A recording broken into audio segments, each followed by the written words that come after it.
से नरमा चलेगा। और खास बात मजे की आती है कि जो 100 mm डेप्थ का पानी चाहिए शुरू वाला, वो जरूरत ही नहीं है। आप ड्राई सोइंग कर सकते हैं और उस ड्रिपर लाइन को ले जाकर के वहां पर छोड़ सकते हैं। तो देखो कितनी पानी की बचत है। आप भूगर्भ जल का प्रयोग न करके डिग्गी के सोर्स को अपनाइए, ड्रिप को अपनाइए और फसल को चलाइए। सीलर चलाने की कोई जरूरत नहीं पड़ती। कचरा आपके खेत के अंदर होता नहीं। उर्वरकों की मात्रा 25% आप कम कर सकते हैं। और सबसे बढ़िया बात, क्वालिटी के अंदर सिग्निफिकेंट जो इम्प्रूवमेंट है वो बीटी नरमे के अंदर दिखाई देता है अगर आपने ड्रिप का प्रयोग किया है। इसलिए डिग्गी का सोर्स अपनाइए और जाकर के बतौर सब्सिडी विभाग से आप ये चीज लीजिए। आपकी जमीन सुरक्षित रहेगी, आपके भूमि के स्वास्थ्य का प्रबंधन सही रहेगा। ऑनरेबल प्राइम मिनिस्टर साहब ने सूरतगढ़ से मैसेज दिया था, कभी हमारे को मिट्टी परीक्षण की तरफ जरूर जाना चाहिए। ये जो सिफारिशें हैं वो ब्लैंकेट है। आप जाकर के मिट्टी का परीक्षण कराइए। सॉइल टेस्टिंग लैब आपको बताएगी कि अमुक मात्रा के अंदर आपको यूरिया अप्लाई करनी है, इतना फास्फोरस देना है, इतना पोटास देना है, क्या जिंक की कमी है, क्या मैग्नीशियम की कमी है। उस बेसिस के ऊपर आप अपने तत्वों को समावेश करेंगे तो आपको बहुत अच्छे रिजल्ट्स हैं वो मिलेंगे। बात कर रहे थे फास्फोरस और पोटास की, तत्वों के ऐड करने की, तो मिट्टी परीक्षण की तरफ आपको जाना चाहिए। 2 तत्वों की बड़ी महत्ता है, फॉस्फेटिक फर्टिलाइजर और पोटेशिक फर्टिलाइजर की। फॉस्फोरस और पोटास बेसल एप्लीकेशन के लिए सिफारिश किए गए हैं, बुआई के समय काम में लेनी चाहिए। 8 से 9 किलोग्राम म्यूरेट ऑफ पोटास आपको प्रति बीघा खेत में डालना चाहिए। बीटी नरमे के अंदर ये रेस्पॉन्स है वो 17-18 किलोग्राम तक भी देखा गया है। हमारी भूमियों के अंदर 750 से 800 केजी पर हेक्टेयर तक का अवेलेबल पोटास था। आज ये अवेलेबल जो पोटास है वो 300 और 400 केजी पर हेक्टेयर तक का देखने के लिए मिल रहा है। तो किसान साथियों, ये एक अलार्मिंग सिचुएशन है कि भाई हमारे खेत के अंदर पोटास का भी प्रयोग है वो बराबर करना चाहिए। जब बैलेंस न्यूट्रिशन होता है नाइट्रोजन, फास्फोरस और पोटास का, तो फसल की बढ़वार भी अच्छी होती है। किसी एक तत्व की कमी और दूसरे की अधिकता पौधे के उत्पादन को प्रभावित करती है। इसलिए जो तत्व आवश्यक है उनको प्रॉपर मात्रा के अंदर ऐड करना चाहिए, तब जाकर के हमारे को उत्पादन है वो बहुत अच्छा दिखाई देता है। पोटास है वो पौधे की रोग प्रतिरोधक क्षमता को निर्धारित करता है, फसल को रोगों से बचाता है और दूसरी खास बात है फसल को सूखा सहन करने की क्षमता प्रदान करता है। आज हमारे कृषि विभाग ने गांव-गांव के अंदर ये स्लोगन्स लिखे हुए हैं, पंचायत समिति के सामने पोटास का प्रयोग कीजिए, बूंद बूंद सिंचाई पत्ती का प्रयोग कीजिए। तो आप लोगों को ऐसी टेक्निक की तरफ जाना चाहिए। डिग्गी का सोर्स है, बारिश आ गई, आपको जरूरत नहीं पानी की, डिग्गी के अंदर डालो और राइट टाइम के ऊपर आप सोइंग करो।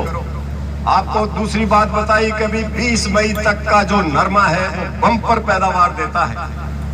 और कई बार क्या होता है, पानी आता नहीं क्योंकि आप लोग केनाल के ऊपर डिपेंडेंट हैं।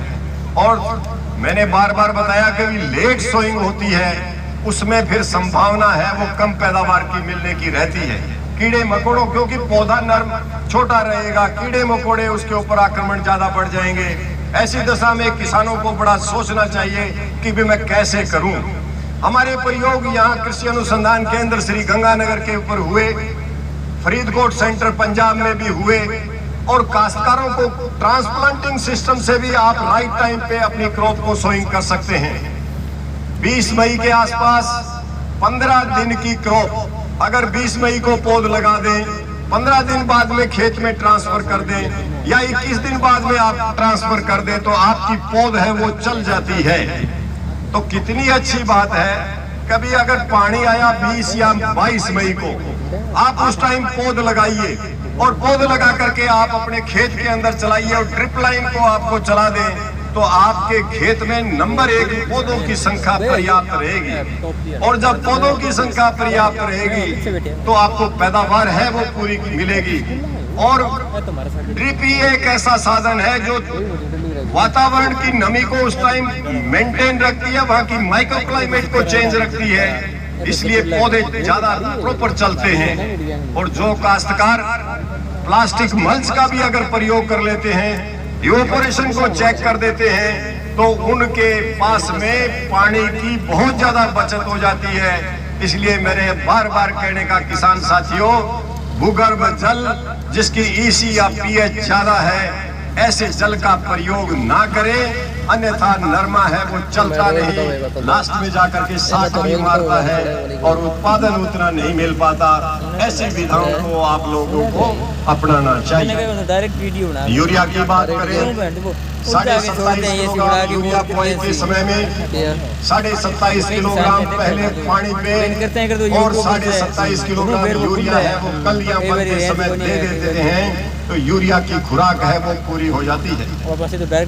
इसी प्रकार से अब जब पोषक तत्वों के प्रबंधन की बात आती है, कार्बनिक खादों का समावेश बहुत जरूरी है। जो काश्तकार 50% अपने पोषक तत्व कार्बनिक खाद के द्वारा दें, 50% उर्वरकों के द्वारा दें और ऊपर से पर्णीय छिड़काव करते हैं, वहाँ बीटी नरमे की पैदावार है वो बहुत अच्छी होती है। कार्बनिक खादें मिलती नहीं, वर्षा का जल आता नहीं, हमारे को उत्पादन कैसे ज्यादा मिले? क्योंकि कार्बनिक खाद के बारे में मैं बहुत अच्छी तरह बताता हूँ कि भाई हमारे जो गंग का क्षेत्र है वहाँ 2 से 2.5 टन प्रति बीघा गोबर की सड़ी गली खाद का प्रयोग है वो बीटी नरमे के लिए करना चाहिए। इंदिरा गांधी नहर परियोजना क्षेत्र में ये 3.25 टन के करीब है गोबर की खाद है वो सड़ी गली होनी चाहिए। प्राय ये देखा जाता है कि हम हमारे गांव के अंदर कूड़े करकट के ढेर हैं वो दिखाई देते हैं। विभाग बार बार कहता है कि पिट्स बनाइए, खड्डे बनाइए, उनके अंदर हमारा जो गोबर पशुओं का बिछावन और मूत्र अगर डाला जाता है और पानी डाल करके सड़ा गला करके खेत के अंदर जब पहुंचाया जाता है तो ऐसी खाद बहुत अच्छी पोषक तत्व प्रदान करती है और हमारे को पैदावार ज्यादा मिलती है। क्योंकि गोबर की सड़ी गली खाद 1 या 2 या 3 तत्व प्रदान नहीं करती, पौधे को कम से कम 20 से 22 तत्वों की आवश्यकता होती है और वो थोड़ी थोड़ी मात्रा के अंदर पर्याप्त मात्रा में उपलब्ध रहते हैं। मैं ये नहीं कहता क्योंकि कभी आप पूरा क्षेत्र गोबर की खाद के अंतर्गत ले आए, क्योंकि नहीं मिल पाती। 1 या 2 बीघा 3 बीघा आप हर साल अपना खेत का इंप्रूवमेंट में लेकर के आए, क्योंकि गोबर की खाद जब सड़ती और गलती है तो ये कार्बनिक अम्ल पैदा होते हैं और ये कार्बनिक अम्ल की महत्ता है कि फसलें लहलाती हैं। वर्षा का जल भी जब भूमि के ऊपर आता है तो कार्बन डाइऑक्साइड और जल मिलकर के कार्बनिक अम्ल बनाते हैं और ये कार्बनिक अम्ल दूसरे दिन फसलें लहलाती हैं, हमारे को उत्पादन ज्यादा मिलता है। तो इन 2 विषयों के ऊपर आप लोगों को ध्यान रखना चाहिए। कार्बनिक खाद भी मिलती नहीं है, वर्षा का जल भी आता नहीं है, हमारी भूमियों के स्वास्थ्य का प्रबंधन कैसे हो, ये आपका सोचने का विषय है। सुटेबल क्रॉप रोटेशन को फॉलो करना चाहिए। हमारे पूर्वज ऐसे करते रहते थे और भूमि के स्वास्थ्य का प्रबंधन करते रहते थे।